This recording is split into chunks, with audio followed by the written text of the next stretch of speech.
عرفات کی طرف جاتے ہوئے. عرفہ کا دن سال کا وہ دن ہے جس میں سب سے زیادہ انسانوں کو آگ سے نجات کا پروانہ ملتا ہے، یعنی ان کی معافی ہوتی.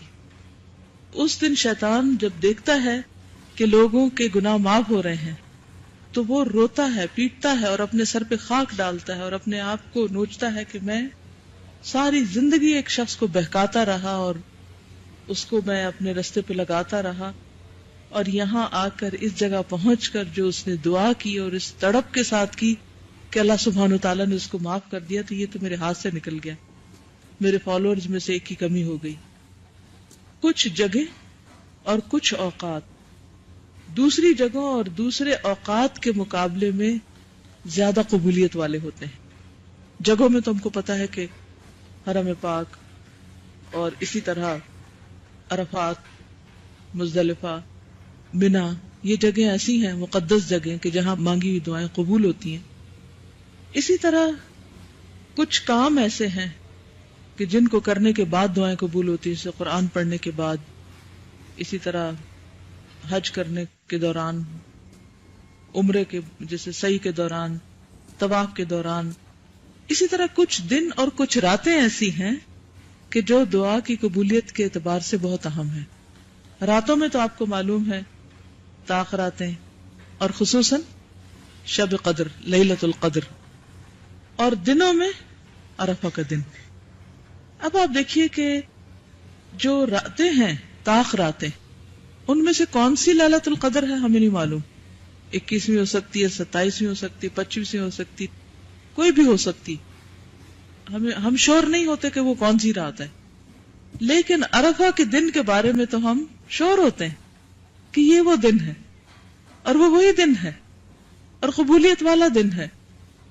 تو سال بھر کے دنوں میں اگر دیکھا جائے کہ سب سے اہم ترین اور قیمتی وقت اور قیمتی ترین مقام جہاں لوگوں کی بخشش ہوتی ہے، جہاں ان کی دعائیں قبول ہوتی ہیں، وہ عرفہ کا دن ہے. اور عرفہ کے دن میں بھی زوال آفتاب کے بعد، یعنی سورج ڈھلنے کے بعد سے لے کر مغرب تک، سورج غروب ہونے تک، وہ وقت انتہائی قیمتی وقت ہے جس میں انسان کو خوب خوب دعا کرنی چاہیے. نبی صلی اللہ علیہ وسلم نے اس دن کھڑے ہو کر دعائیں کی تھی، خطبہ بھی دیا تھا اونٹنی پر بیٹھ کر، لیکن پھر دعائیں بھی کی. تو اس سے دو باتیں پتہ چلتی. ایک تو یہ کہ اس دن انسان کچھ نہ کچھ تعلیم کا کام بھی کرے، اپنے ساتھیوں کو کچھ سکھا دے، کچھ بتا دے، جو آپ کو اللہ نے علم دیا اس میں دوسروں کو بھی آپ شریک کر لیں. اور بہتر چیز کیا ہوتی ہے کہ حج کے جو ریچولز ہیں یا مناسک ہیں ان کا تذکرہ کر لیں. اور دوسری اہم چیز دعا. باقی سب چیزوں کو بھول جائیں، کھانا وانا بھی اس سے پہلے کھا لیں، زوال سے پہلے فارغ ہو جائیں. جو ہی زوال ہو بس آپ باوضو ہوں اور آپ نمازیں پڑھیں اور دعائیں شروع کر دیں. ان دعاؤں کے لیے آپ سال بھر تیاری کرتے رہے، جو دل میں دعائیں لکھتے جائیں. ایک ڈائری بنا لیں اپنی، اور یہ ڈائری عام دنوں کے لیے بھی بنائیں. مثلا میں نے اپنے کیلنڈر میں ڈالا ہوا ہے میری آج کی دعا، اور اس میں کیا ہوتا ہے کہ وہ مجھے الرٹ آتی ہے کہ آج کی دعا کا ٹائم ہو گیا. جیسے اشراق کا ٹائم میں نے اس میں رکھا ہوا کہ اس وقت 2 نفل پڑھ کے آج کی خاص دعا جو بھی میرے دل میں ہے وہ میں اس میں مانگوں گی. ویسے تو انسان کوئی بھی مانگ سکتا ہے، لیکن میں نے یہ نوٹ کیا اپنے ساتھ کہ ہر روز کوئی نیا مسئلہ ہوتا ہے زندگی میں، کوئی ایک نئی چیز بادر کر رہی ہوتی ہے ہم کو، کوئی نیا پرابلم سامنے آ جاتا ہے، کبھی اپنا اور کبھی کسی کا. کوئی بہن بھائی بیمار ہو گیا، کسی کے فوت ہونے کی خبر آ گئی، کسی کی شادی ہو رہی ہے، کسی کا بچہ پیدا ہو گیا ہے، اپنے ساتھ 100 مسئلے ہیں، کوئی مسئلہ حل نہیں ہو رہا، یا کوئی فیصلہ کرنا ہے آپ کو، کچھ خریدنا ہے، کچھ بیچنا ہے، کہیں جانا ہے، کہیں استخارہ کرنا ہے کسی چیز کے لیے، یا یہ کہ قرآن مجید میں کوئی چیز پڑھی ہے، یا کوئی حدیث پڑھی، یا کوئی دعا ہی پڑھی ہے. تو اب ہم شعوری طور پر پھر مانگنا بھول جاتے ہیں.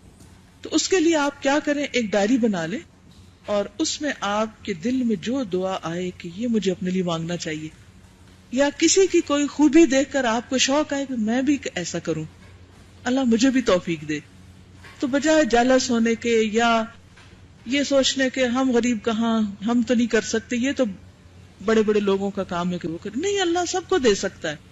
جس نے اس کو دیا وہ مجھے بھی دے سکتا ہے. مانگنے میں کیوں دیر ہے؟ تو ایسی سب چیزوں کو آپ لکھتے جائیں. میری تمنائیں، میری دعائیں، میری خواہشات، میرے ارادے، میری امیدیں، میں کیا چاہتی ہوں، اس کو آپ نوٹ کرتے جائیں. یہ آپ کی ایک ڈائری بن جائے گی. مثلا جس دن میں نے دوائے شافی پڑھائی، اس دن یہ آیت میرے دل کو بہت لگی، حالانکہ یہ بہت دفعہ پڑھی اور پڑھائی تھی، کہ بات یہ ہے کہ آنکھیں اندھی نہیں ہوتی، دل اندھے ہوتے ہیں جو سینوں میں. جب دل اندھا ہوتا ہے تو پتہ نہیں چلتا کہ ہم خود کہاں غلط ہیں اور خود کہاں ٹھیک ہے، کیونکہ غافل ہیں ہمیں اپنی غلطیاں نہیں پتا، سوئے ہوئے ہیں. تو میری اس دن کی دعا کیا تھی اپنے لیے جو میں نے لکھی کہ یا اللہ میرے دل کی آنکھیں اور کان کھول دے، میری دل کی آنکھیں کھول دے تاکہ میں اپنی غلطیاں دیکھ سکوں، تاکہ مجھے چیزوں کی حقیقت نظر آئے، تاکہ مجھے سیدھا رستہ نظر آئے. اللہ نے تو رستہ رکھا ہے، ہمیں نہیں نظر آ رہا نا، ہمارے دل کی آنکھیں بند ہیں. اسی طرح آپ تفسیر میں کچھ سنتے ہیں، قرآن میں سنتے ہیں، کوئی چیز آپ کو ملکی حالات میں سے، دنیا کے حالات میں سے بادر کرتی ہے، آخرت کا خوف آ جاتا ہے، قبر پریشان کرتی ہے، قبر کا گمان آپ کو، خیال آپ کو دکھ دیتا ہے، اپنے بچے کے لیے آپ پریشان ہوتے ہیں، کچھ بھی آپ کی زندگی میں ہم اور غم، آپ لکھ لیں. اس کا فائدہ کیا ہوگا کہ ایک تو یہ ہے کہ ترتیب بنتی جائے گی کہ ایک دن آپ نے اس کے اوپر خاص فوکس کرنا ہے. دوسرا، جب آپ رمضان آئے کھول کے بیٹھ جائیں، تہجد کا وقت ہے کھول کے بیٹھ جائیں، اشراق کے بعد کھول کے بیٹھ جائیں، یا حج عمرے پر گئے ہیں اٹھائیں ساتھ رکھیں بیگ میں کھول کے بیٹھ، سفر کر رہے ہیں دعا قبول کھول کے بیٹھ جائیں، بارش کے وقت دعا قبول ہوتی کھول کے بیٹھ جائیں. کیونکہ کتنی باتیں ہم ذہن میں رکھ سکتے ہیں، دل میں رکھ سکتے ہیں کہ یہ بھی مانگنا ہے، یہ بھی مانگنا ہے، یہ بھی مانگنا ہے، لیکن اس وقت آپ کو وہ نظر آ جائیں گی کہ یہ میں نے مانگنا ہے. تو آپ حج کے لیے ایک ڈائری سال بھر تیار کریں، زندگی بھر تیار کریں، جب بھی اللہ لے جائے، اور جب وہاں پر پہنچے تو اس کو مانگنا پڑھنا نہیں شروع کریں، مانگنا شروع کریں. اور ہر تھوڑی دیر کے بعد اس دعا کو دوہرا لیں جو یہاں لکھی ہوئی ہے. اور وہ کیا ہے؟ عرفہ کے دن کی بہترین دعا جو انبیاء علیہم السلام نے مانگی، لا الہ الا اللہ وحدہ لا شریک لہ، لہ الملک ولہ الحمد وہو علی کل شیء قدیر. اللہ کے سوا کوئی معبود نہیں، وہ اکیلا ہے، اس کا کوئی شریک نہیں، اسی کی بادشاہت ہے اور سب تعریف اسی کے لیے ہے، اور وہ ہر چیز پر قدرت رکھتا ہے. اب آپ سوچ رہے ہوں گے کہ اس میں تو کوئی مانگی ہی نہیں چیز، کوئی چیز مانگی ہی نہیں ہے، ڈائریکٹ تو کوئی دعا نہیں مانگی، تو پھر یہ کیا دعا ہے؟ یہ ایک بہت خوبصورت انداز ہے اللہ کی رحمت اور اللہ کی مرضی کو اپنی طرف متوجہ کرنے کا، کہ اللہ سبحانہ وتعالی کے سامنے اس کا وہ ذکر کیا جائے جو اس کو بہت پسند ہے. اور وہ کیا ہے؟ شرک سے برات، شرک سے بیزاری اور اس کی توحید کا بیان. جب ہم اللہ سبحانہ وتعالی کو ایک مانتے ہیں اور اس کا اظہار کرتے ہیں، لا الہ الا اللہ وحدہ، اور صرف اتنا نہیں، لا شریک لہ، اور پھر لہ الملک، ساری بادشاہت اس کے لیے، بڑائی اس کے لیے، ولہ الحمد، تعریف بھی اسی کے لیے. اور شعور کے ساتھ آپ مانگیں گے تو آپ یقین کریں کہ آپ کو اپنی تعریف کا بھی شوق نہیں رہے گا. جب آپ شعوری طور پر روز کہیں گے نا لہ الملک ولہ الحمد، تعریف اسی کے لیے، تعریف اسی کے لیے، تو اس کا کیا فائدہ ہوگا کہ جب آپ کی بھی کوئی تعریف کرے گا تو آپ کہیں گے تعریف تو اللہ کے لیے ہے، تو آپ پھولیں گے نہیں، وہ آپ کے نفس کو موٹا نہیں کرے گی، نہ آپ اپنے آپ کو کوئی بڑی چیز سمجھنے لگیں گے. کیونکہ جب انسان یہ سمجھنے لگتا ہے کہ وہ بڑی چیز ہو گیا تو اس کی نیکیوں میں کمی آ جاتی ہے، پھر وہ خیر کی طرف بھاگنا چھوڑ دیتا ہے. وہ تسلی میں آ گیا، میں تو بڑا اچھا ہو گیا، سارے لوگ اب میری تعریف کرتے ہیں تو مجھے اور کیا چاہیے. لیکن جب کوئی آپ کی تنقید کرے تو پھر آپ کو ہوتا ہے میں نے شاید کچھ کیا ہی نہیں.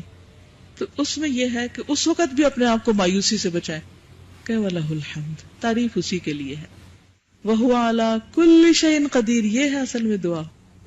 دعا آپ کے دل میں ہوگی جس کو آپ امپاسبل سمجھ رہے ہیں، اور اس پہلے اللہ کی تعریف کر کے آپ کہیں گے اللہ یہ بھی کر سکتا ہے، اللہ یہ بھی کر سکتا ہے، اللہ یہ بھی کر سکتا ہے، وَهُوَ عَلَى كُلِّ شَيْءٍ قَدِيرٌ.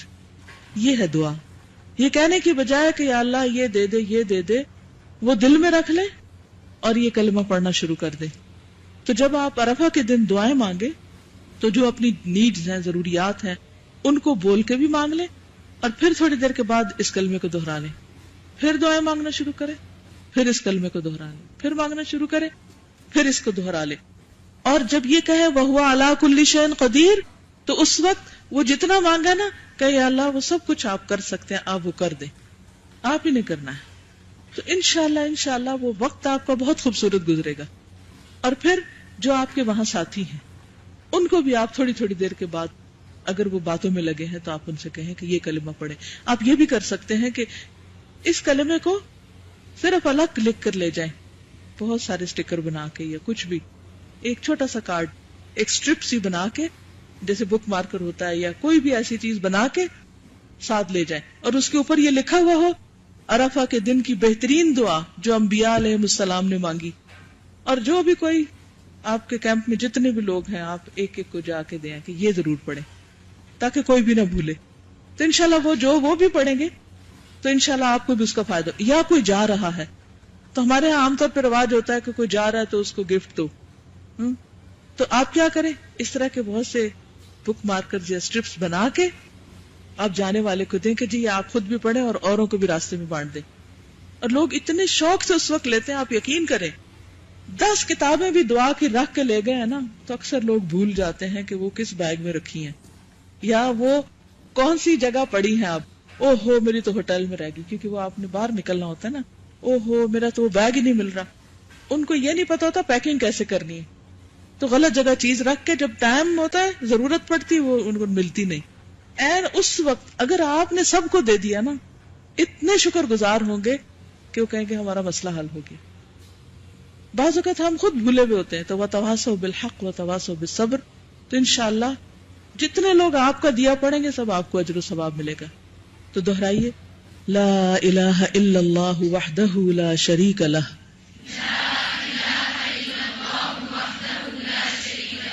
لہ الملک ولہ الحمد وہو علی کل شیء قدیر.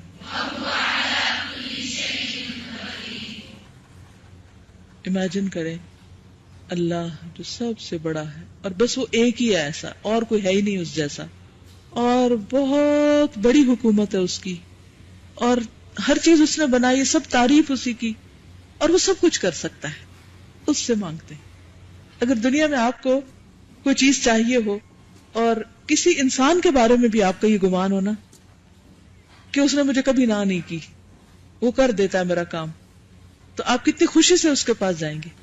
تو جب اللہ سے بھی مانگے تو خوشی سے مانگے، اچھا گمان رکھ کے مانگے. اللہ تعالیٰ آپ تو سب کچھ کر سکتے ہیں. سوچیں کسی کے بارے میں وہ سب کچھ، جیسے بچوں کو ہوتا ہے نا میری ماما سب کچھ کر سکتی. اکثر چھوٹے بچوں کو یہ خیال ہوتا ہے کہ ہماری ماں کو سب کچھ پتا ہے. جب بڑے ہوتے پھر کہتے ہیں ہم آپ سے زیادہ جانتے ہیں، لیکن جب چھوٹے ہوتے ہیں تو سب کہتے ہیں اماں جانتی.